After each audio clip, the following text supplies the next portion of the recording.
Yo, yo, yo. We are back. We're back. And, how are we doing? How are we doing? How are you doing? How are you feeling? Manchester City, 1 win in 11. In 11. 11 games. 11 games. That's insane. Yeah, this is 100% a falling off the face of the earth situation for Pep, and disaster sayings. But we us on the red side of Manchester, we appreciate watching a good Manchester City meltdown if and when they happen, and none so greater, none so as delectable as what we're seeing at the moment. So, bro, I'm thriving with this. Like, my club has had a mad weekend, and this week, hopefully it's a follow on that, we carry this on, that we keep doing good stuff. We've got Tottenham on the Thursday, so big game around the corner. Um, but yeah, man, Manchester Derby away from home at the Etihad. A lot of people, looked at us and thought, nah, City will have them. City will have them. And do you know what? I was just like, if we end up losing, it is what it is. Manchester City is still Man City at the end of the day. There's still Pep Guardiola's Manchester City treble winning side, four-peat Premier League champions. So that's something to take account of. But I'll tell you what, this season they have not been hot at all. They have not been hot whatsoever. Man United have been ice cold as well, right? We've been ice cold, and we've only really had a handful of games. No preparations, no pre-seasons, none of that nonsense. It's just straight into the action, straight into the deep end for Ruben Amorim. And with every passing game, it's like we've seen trial and errors. We've seen players rising, players sinking. And one of the things about this game that was so sweet for me was that the problem children were expedited. They were, well, if that's the right term to use, they were sent away. Stay away. You are not a part of this. You'll not play any feat. You have no feature of this team going to play against Man City. And do you know what, that team looks like? A team that was very much together, right? Fighting for each other, evenly, right? And let's be honest, for a neutral standpoint, that was not a great game to watch. It wasn't a great game whatsoever. But I'll tell you what, it doesn't matter. If you support Man United, you don't care how those points ended up in your favour. You don't care how you ended up winning that game. All you care about is that Man United have picked up the W at the Etihad, in front of all 20 Man City fans. And we did it in a way where it was like we didn't look like we were certifiably the away team, right? Because usually a team goes to Manchester City, they go to the Etihad, and City dominate the ball, they control all proceedings. If you get points out of Man City at the Etihad, you do it through absolute, like, nail biting, defensive overhaul, and sit back, camp it out, ride out the pressure, break away every time, try to punish. And that's the days of Ollie, right? The days of Ole Gunnar Solskjaer. Whenever we went to beat Man City, we had to do it by really camping in and letting Man City have all the ball. The possession stats, 51% favourable to Man City, 49% Man United. That's so balanced. That is so balanced. And that tells me that this Man United team, they will have the ball a lot more. They'll control the tempo of the game a lot more. They'll control what happens in the game a lot more. And the fact they've gone away to a really tough place to go and conquered as much of the ball as they did, like that says something. Absolutely says something. Right? That shows for good reading. It means we can go away to the places like the Emirates and not get completely booted off the park and have no shots, nothing whatsoever, and no possession. Don't go to the Tottenham Hotspur Stadium, no possession. Don't go to Stamford Bridge, no possession. Don't go to Anfield, no possession. We actually go to tough away grounds and look after the ball, right? That's what the stats of this game tell me. And the best part about it is our team is not as easy to get at. We concede, right? We concede some silly, crappy goals. We do. So really crappy goals. We've not seen a team really absolutely outclass that Man United defence to scoring their goals. We've given away, if we've conceded a goal, we've given it away cheaply. So that tells me that there's still a little bit of discipline that's got to be, looked into. And that I think we can get over time. I think it's just it's a patience thing, just a process. You give it some time, play more games, just put it more and more into practice that you don't let your concentration slip at any moment. You're always fighting, always on 110%, no matter what. But one thing that I enjoy about this team so far is that there's no acres of space between midfield and defence where free runners on the other team are getting in, free of admission. Literally, just no tax, no nothing. You stroll in to open space between midfield and defence, pick up the ball unchallenged, and easy as you like, shot away at goal. We don't concede a huge amount of shots. We don't. We really don't concede a huge amount of shots. And that limits the opposition. It really limits the opposition. And that's a good thing. That is a good thing because with Onana in goal, you need to make sure that he's not facing as many opportunities with the likelihood that he'd end up letting some of them in. So, look, I'm pleased with the progression, but yesterday the quality of the final third was definitely lacking. I think there's quite a few attempts. I think Bruno's one where he chips the ball over the goalkeeper should have done better with that. I think just putting it more on target. I think Diallo in the first half holds his run a little bit more. Like doesn't it's not constantly going offside as much, and works better with those chances. There's goal scoring opportunities there. There's all sorts of things where Man United could have done better in front of goal, and potentially have taken away more goals in that game. But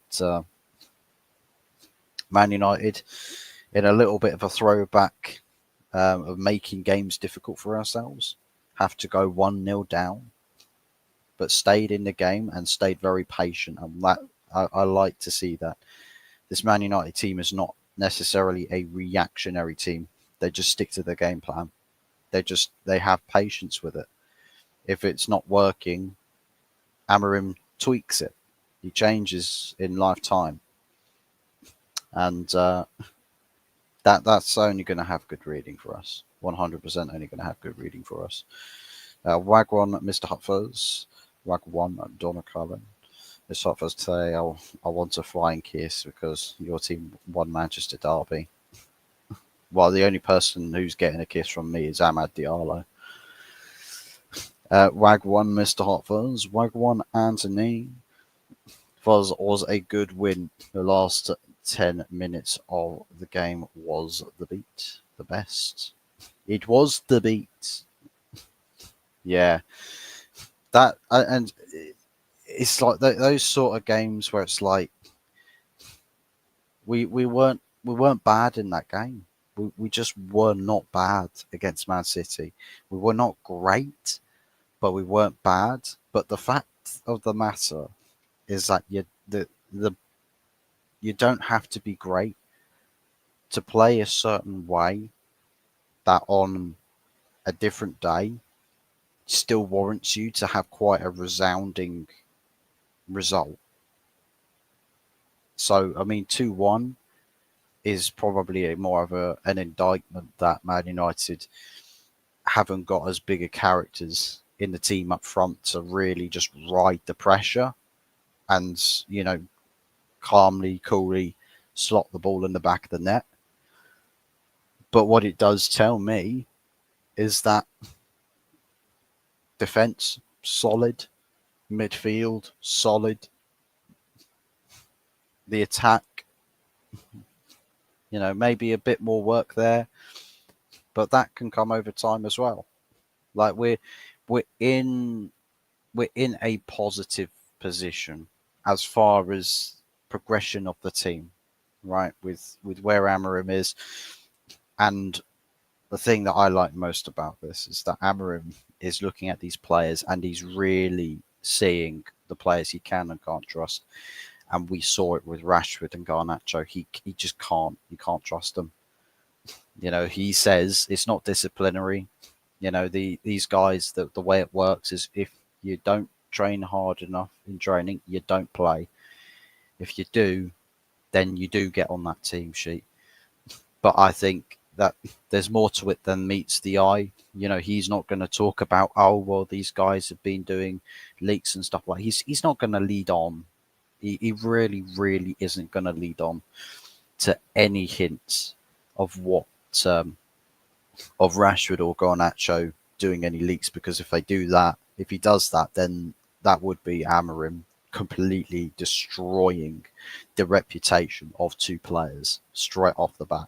So he's not going to do that. He's going to protect himself, and even though technically as fans we can all agree they don't necessarily deserve protecting, he will still protect them anyways. He will still say to the media, listen, you guys are a bunch of sharks, right?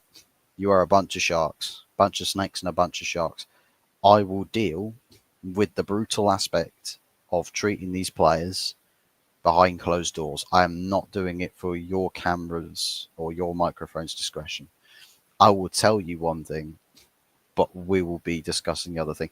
And that's okay, because at least we see from the actions that he's taking this completely seriously. He's not getting any players walking all over, like he's not tolerating it. A player may try to walk all over him and he goes, nah, you disrespect me, go hold bench. You disrespect me, go hold the couch at home. So I mean, I'm pleased that there's no like he's getting it into those players. The time for taking liberties is gone now. You've got to really push yourself, and some of these players are starting to understand a little bit of it, right? They're starting to feel it there. They're starting to get it, starting to understand it a little bit, and bigger characters will, like as the cream rises to the top, so will the big name players, so will the big personalities. This team could do with some more, but ultimately, I think there's players in that team that, from a quality standpoint, we could do better. I do believe we can do better. Obviously, we're going to need some talent on the left side of the 10. Probably going to see Rashford leaving in January. Probably, maybe a gut. Well, I say maybe, we probably will see Garnacho go also in January. But players like a Mason Mount, I mean, injury prone as anything, injured again in the derby. I think it's time we see him depart the club as well.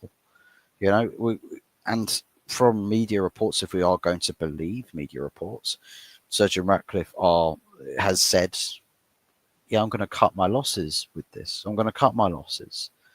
And that's what I hope we see. I do hope we see that we do cut our losses and just cut the toxicity out of this team. You know, get us back on track, get us with players who are humble, get us players who really graft and work hard, that, you know, have a passion to, you know, when they put on the shirt, that they are giving everything they have to give. So, yeah, for me, I want to see the process that Ineos are going on, and of course with the way in which Sir Jim Ratcliffe apparently dismissed Dan Ashworth as because the division is not fully aligned in the boardroom, and he believes from the review that he conducted that previous managers were not fully backed. So he wants to ensure that no matter what, Amorim gets the utmost best backing possible, and that's why he's structuring the boardroom the way he is, to ensure that you don't ever have to sack a manager because the signings for them were crap. It's like with Man City, absolutely cocked up Pep Guardiola across the summer by not fully, doing all the business that needed to be done in the summer, and now City fans are absolutely raving mad. Well, why is Kyle Walker still here? These players are old. This is crap. Tiki, I think his name is Tiki. Um, yeah, Savio, cool, like good signing that. Genuinely good signing. I think the tactics don't necessarily get the best out of him at all. But Haaland, there's no second choice. There's no second choice. There's no plan B. You can't change tactics. You can't change tactics.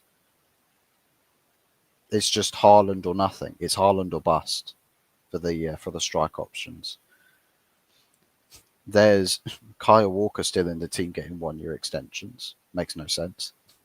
Kevin De Bruyne's replacement's not at the club. Gundogan, rightfully so, got let go at the right time. Went to Barcelona. And Man City decided, yeah, we're going to bring him back. Okay, we'll bring him back. Past that, what else? So you've got Mateus Nunes, who's essentially become a bozo in that team. Let's be honest, he's a bit of a bozo in that City team. Doesn't really know what he's doing there. Rodri has no backup. Yeah, and this is the problem. When Rodri's out, who steps in and has the same presence or does the same job? Who? Maybe Man City need to chase down a player like a Zubimendi. Get Zubimendi in as that sort of Rodri type player, and then seek out who the Kevin De Bruyne replacement's going to be. I mean, Bernardo Silva. I mean, honest quotes from him yesterday, where he said, "Well, we had a corner, 1-0 up in like the 87th minute. If you can go from that situation to seconds later down the other end, and with our goalkeeper and a penalty to them, you deserve to lose. We did deserve to lose that game." Honest words. I think the guys a rat bastard, but at least he's honest with his quotes in that situation. And I can't disagree with that. Will Man United get to the Europa League conference this season? I think that should be the aim. It looks more realistic. Well, that's the thing. That's the thing. The points, the points differentiation is still not that far apart. They're still not that far apart. Man United win between us and Aston Villa, and if Bournemouth don't win, if Bournemouth don't win, next Premier League game, well, we play them.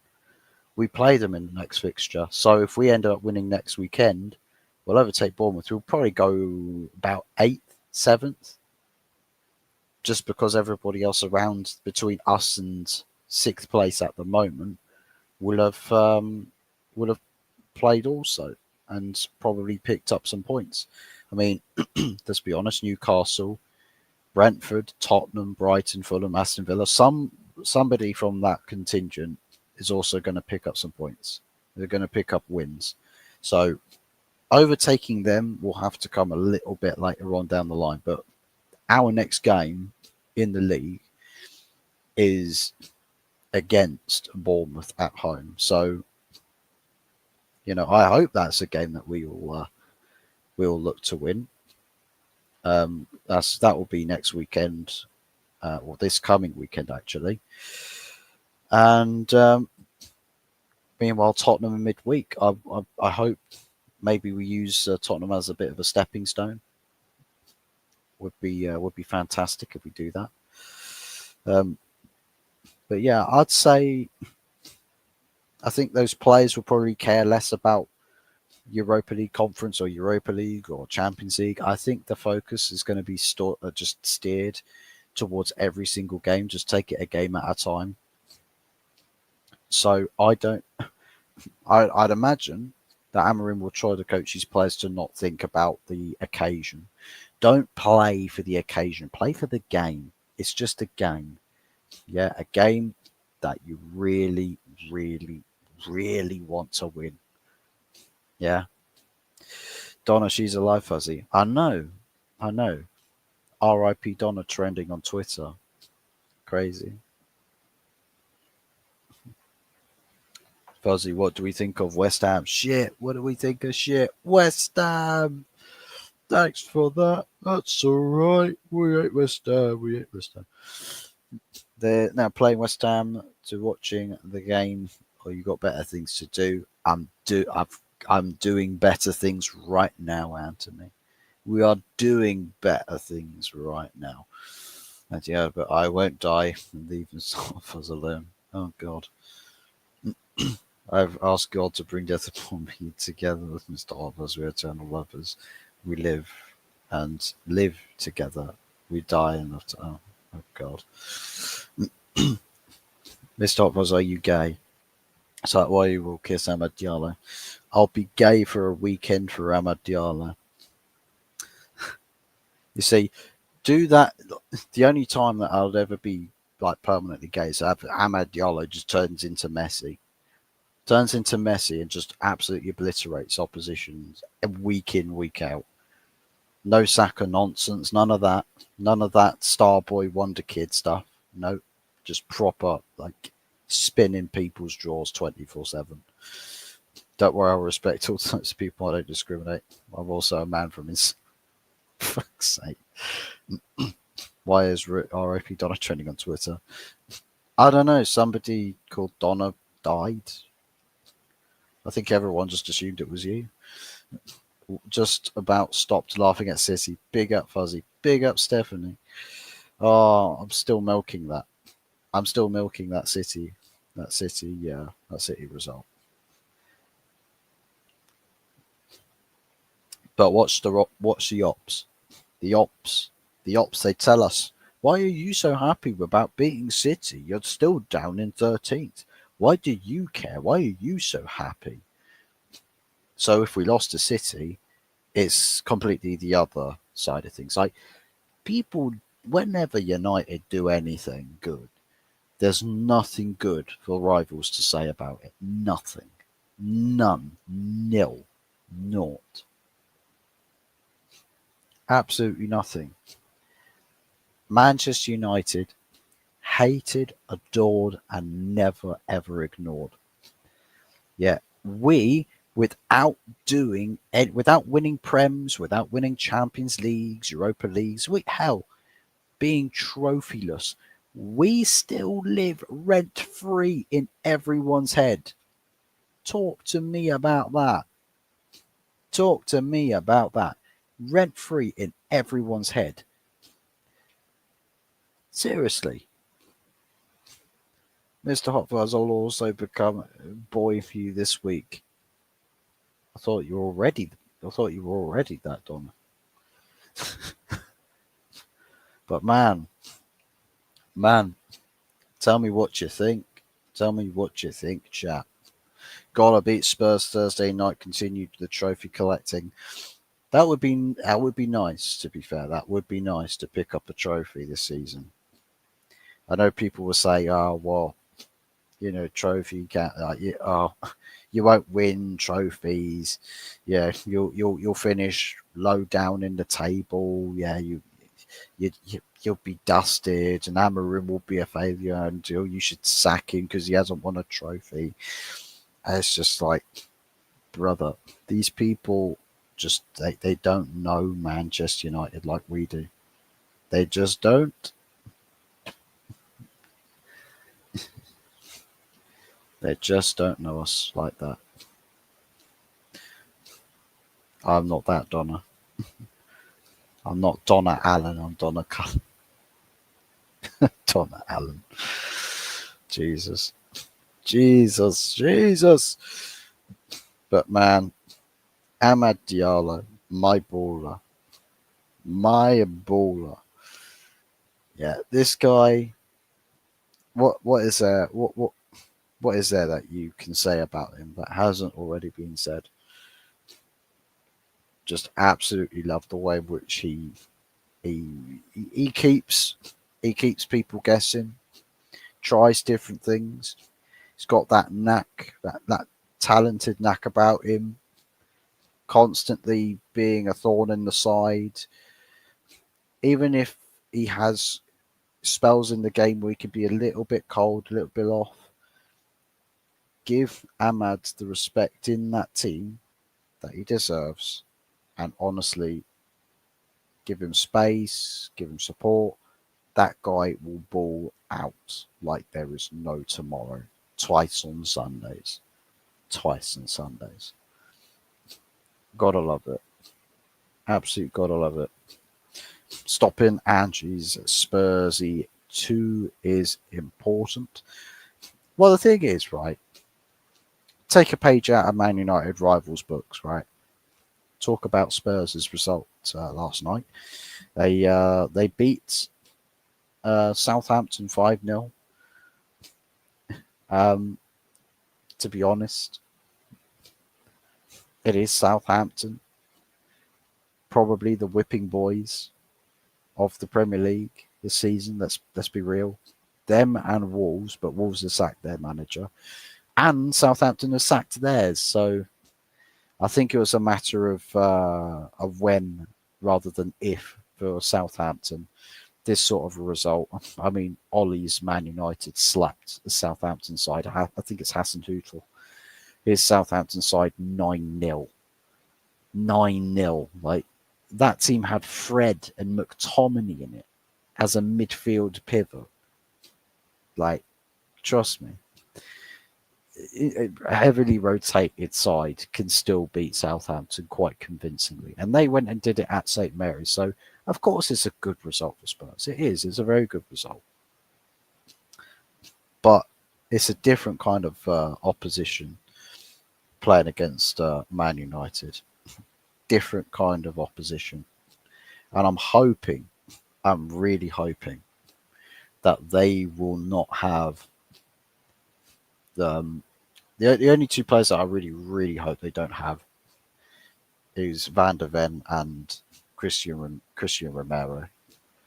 Seriously, just keep Archie Gray as one of your centre backs and Dragusin again next to him, and just take the sting out of the game. because they will play mad high press. Spurs do play some ridiculously high pressing football. We need to show how good we are in playing through the press, right? Playing counter pressing football. So for me, will we do it? Would it be possible? I think so. I'd like to say that we'll bounce with this result. We'll get another couple of good results on the way. So yeah, I'm happy. I'm relatively happy. I'm looking forward to it all. Big week, massive week.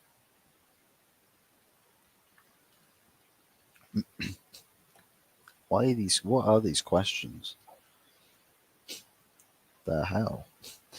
Anthony must be delightedly that Ryan Reynolds is coming to Bristol on Saturday afternoon for Bristol Rovers versus Wrexham. Yeah, he'll burn down the Rovers club shop, right? But then he'll be begging for Ryan Reynolds' signature. He'll be sat out there, match in hand, matchstick in hand, lit matchstick in hand, just like, yes, please sign here.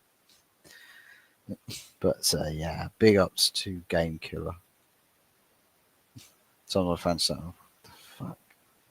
What are these comments? There's some mad things." Got a bounce, buddy. Catch you soon. Catch you soon, Stephanie. Thanks for tuning in. Appreciate you being here as always. Dragusin is good.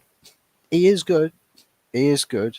From an individual standpoint, Dragusin does, he does hold himself to a very good standard, and a very, very respectable backup option to a player like a Van de Ven or a Christian Romero. So yeah, I've got a lot of appreciation for Dragusin. I'm not too sure about the makeup of that back four though, with Archie Gray next to him. Rest of us, what a bet on this game. If you win, I'll leave, never return. If my boys win the game, you'll spend the night with me. Bet no. Hell no. He's round my gaff, Ryan Reynolds, now having a beer. Listen, blow up sex dolls, Anthony, don't count by sticking or sellotaping the face of Ryan Reynolds to a blow up sex doll. Doesn't count. Dragusin is better than any of your centre backs. Nah. No chance. No chance. De Ligt's better. Martinez better. Maybe Harry Maguire. To be fair, Harry Maguire's probably. I mean, Harry Maguire in a back three, actually, to be fair. He kept Haaland quiet. Kept Haaland mad quiet in the Mac Derby. But yeah, man, Harry Maguire does quite well in back threes, but playing not just in any back three, but a high line back three. Like, this guy has got no pace, none, literally can't run, bags of cement for feet. And this guy playing high line, and he still doesn't get beaten for pace at any point. Make it make sense, bro. Make it make sense. No. Early Fuzz Hot Doors Football TV. Hello to you. You are deluded. No shot. Can't be deluded. I predicted that we'd beat City 2-1. I predicted we would. I had that nagging feeling. We'd beat City 2-1 at the empty head, and we did. We did. Maximum points in the weekly tables as well for Tony. For Tont. Dragusin is top 5 centre backs of the Premier League.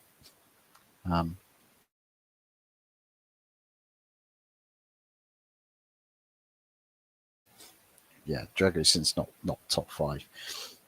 I'll give you this, maybe top 15 at a push. top 15 best centre backs in the league quite comfortably, but not top 5, because he doesn't necessarily bench Van der Ven or Romero in your team. If you go top 5 centre backs, he'd have to be benching one of those two in your own team, but he doesn't. Tony losing his marbles as West Ham should be in front. I'll tell you what.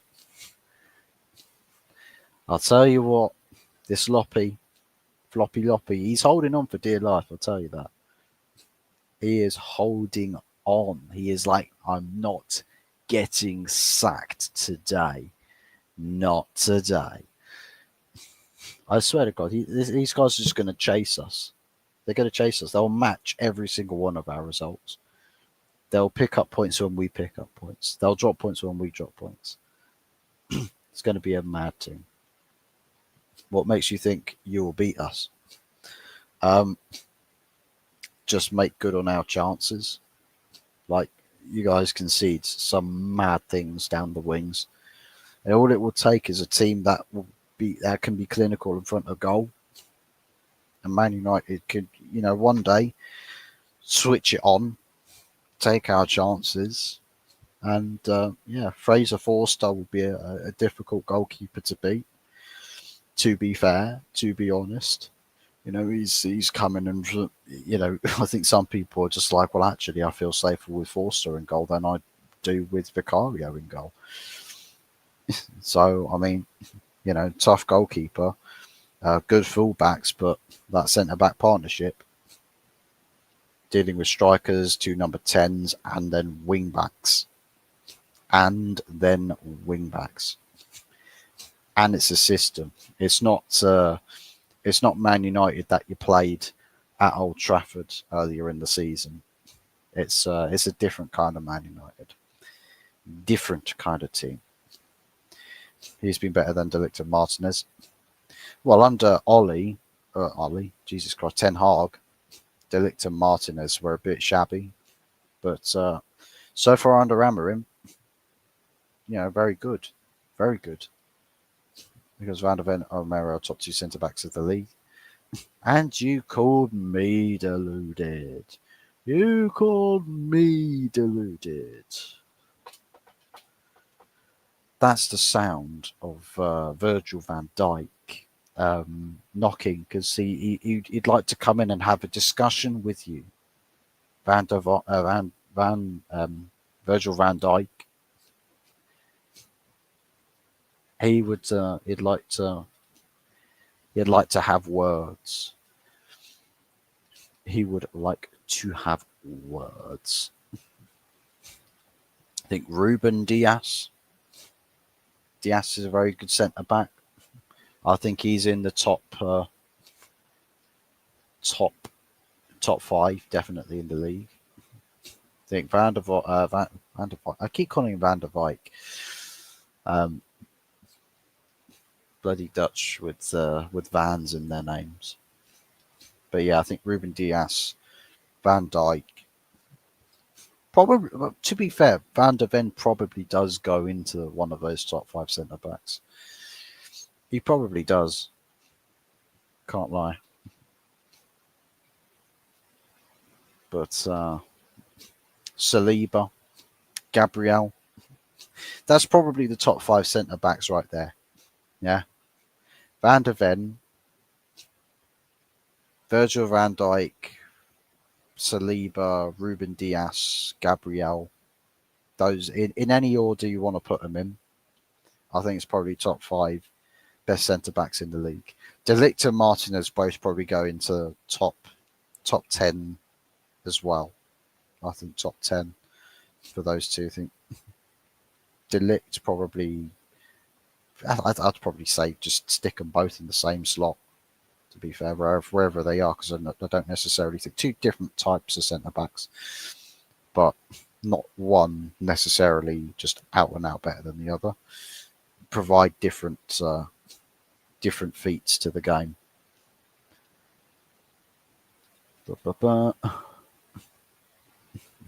Fuzzy, Tony Live got to see all the pictures of you in the comments. As my army of the 1 million different faces of Hot Fuzz in teaming through that chat. I love to see it. Jesus Christ. Dressed up as Willy Wonka. Jesus Christ. But anyways, guys, I'm gonna wrap things up there. As there's a game going on tonight, Bournemouth versus West Ham. So, guys, head over there. Head over to the link that I popped in chat. Head over to that place and smash some likes on that, and subscribe if you haven't done so. If you haven't subbed to Early Doors Football TV, what the fuck are you doing? Quite simply. And if you don't like, then I don't like you. If you don't like him, I don't like you. Like his stream. Like his stream. Like his videos. Put a stick, right? A little thumbs up on his gargantuan Megamind forehead for me. Yeah. But yeah. Go spread some love over there, guys. I'm going to finish up there. Big thank yous to everybody that has stopped by in the chat, and it's good to see everybody in there. Aside from having to try and curb people trying to kiss me in chat, but nonetheless, thanks for watching, guys. Take care. Enjoy your Monday nights. It's not really much to enjoy on a Monday night. And we'll be back. We'll be back definitely for Wednesday on The Good, the Bad, and the Ugly Christmas special episode. Don't forget. And I'll have a Christmas jumper. I will have my Christmas jumper, but there will be another item of clothing, legendary item of clothing, will make its return. And no, it is not a willy warmer. It is not. But you will see it. You will see it. If you can guess it, I'll give you a round of applause like I did the NHS in 2020. But anyways, thanks for watching, guys. Take care, and we'll see you again soon. Bye-bye.